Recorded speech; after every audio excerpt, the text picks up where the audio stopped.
time to get into the last of the expansions for Hero Quest that I have.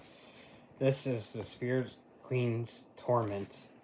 Now, the latest one, like I said, is the against the Ogre Horde that I've done a few weeks ago now. So now I'm flip flopping these. Like on Wednesdays, I'll be doing the usual flip throughs, product reviews, or whatnot. And then on Saturdays, since I have more time, I'll be able to do like the usual news brief and everything. So kind of like since I have, like I said, more time, I'll be doing that on the weekends, so I can go even further in depth and have like longer videos on that stuff. So this is the unboxing of like the last expansion set that I have to get to for the Spirit Queen's Torment. And of course, like usual, it has the quest book, and then like the typical message from Mentor to get like things started. It has like the actual potions that you can get, that you can buy, and of course, like when you do like search for treasure in rooms, you can also find these and everything for like treasure cards. You could do that and everything. So this is like the adventure book, as you can see, and of course you have the Orc Bard, which is the new character. So like and of course it goes into like a whole spiel on here. So it gives you background information that you can for that, and then of course you get into the actual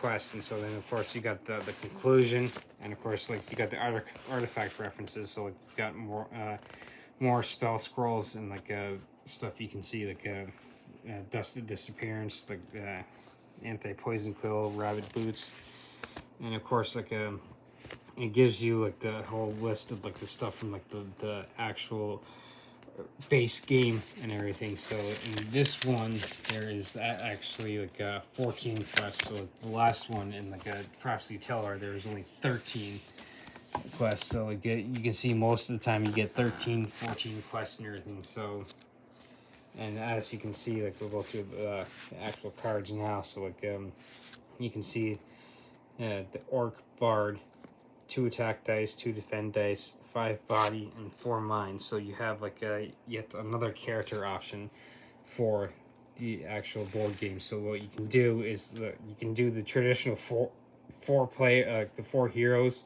or you could quite possibly expand it up to 6, sort of like your typical D&D adventure group. So like if you do up it to 6, if you're Zargon, you may want to in a sense increase the difficulty of it if you have more players. So like you actually see the now here the weapon that the bard uses, rapier. So you can see you can actually buy it and everything. So like and it gives a description of the actual weapon. So then like you see the potions that you can get like in the quest book. And of course now we get into the actual like abilities of the druid, the bard that you get in this one.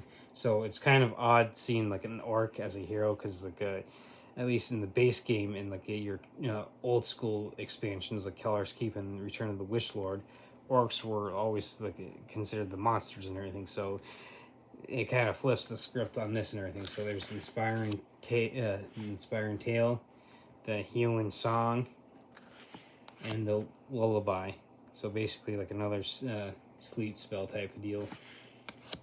And then of course you actually have cards for the actual spell scrolls that you can get in the game. And of course like in the quest book that you saw, you also have like cards for the actual like 3 non-scroll artifacts that you can get. And of course you'll get the card as well. So then like in the box itself, you get instead of the orange translucent stuff, you get the actual like green or like a light blue or aqua type color. So and of course have an extra set of dice. Like I've said before, you can do it with one set of dice, but you have to share. So having these extra dice is always great, so that way your players aren't necessarily having to share. You each have your own set.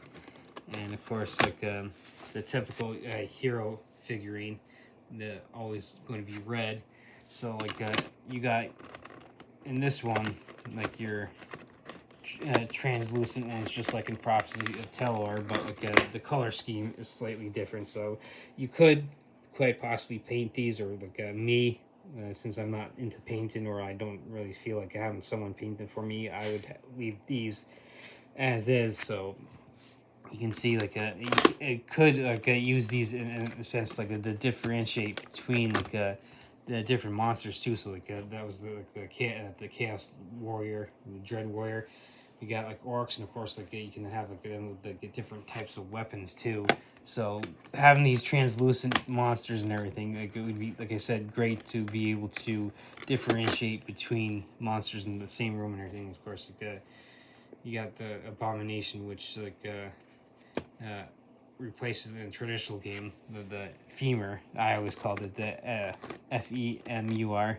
So I always, as a kid, called them femurs, like the femur bone and everything. So these translucent characters, like I said, are kind of cool and everything. So like it gives you like more options and be able to, in a sense, pack more monsters in the actual campaign and everything. So like I said, referencing back to like the phrase that you could play with the traditional 4, or you could up it to 6, and so like having these extra figurines could compensate for that, for like having a bigger party. So like it does like show like what you actually get in here, like with those figurines that I was showing. It shows you how many of each one you get. So like you get like the 2 like goblins, 2 zombies, skeletons, the good old abominations there, dreadlords, orcs. And so like you can see here, it says like what you actually get: quest book, 15 miniatures, 15 game cards, the 6 dice, and of course like it actually shows like the stuff in action. And of course like it gives like as it falls over, it gives like a description of the actual the whole concept of this expansion. So this is like the last one of the Hero Quest expansions that I got. So now there are rumors of more coming out and everything. So like that'll probably be like one of the many things I do in like the news segment. So like the news segment, I'll be talking like in the previous one I did. Previous one I did was just basically like a quick one on a couple things. So going forward with doing them on Saturdays now, I'll probably go like a lot more in depth and everything. So like I'll touch upon like I'll probably, what my plan is for that is to do like one topic for like D&D, one for Pathfinder, one for board games like maybe Hero Quest like this, and then quite possibly 1 or 2 for like the card games that are out there. So now obviously Magic the Gathering is the biggest card game that's out there. I do have a video of Marvel Overpower card games, so I might do like a follow-up on that eventually, like once I get through like more of these, you know, pretty much like flip throughs, product reviews. I might do like an expanded version of that, because that was and pretty much is my card game and everything. So I do have a Final Fantasy card game that I'll eventually get into as well. So like, but primarily what I plan on doing with this is continue with the flip throughs for product reviews, and like I said, on Saturdays it's going to be all things news and everything. So this week's flip through is the Spirit Queen's Torment, the last expansion to go through for Hero Quest. And next week we'll be getting back into like a Pathfinder kick to go through like at least a few more try to go through a few more of the books that I have of that before I get into like some of the other RPGs that I have as well.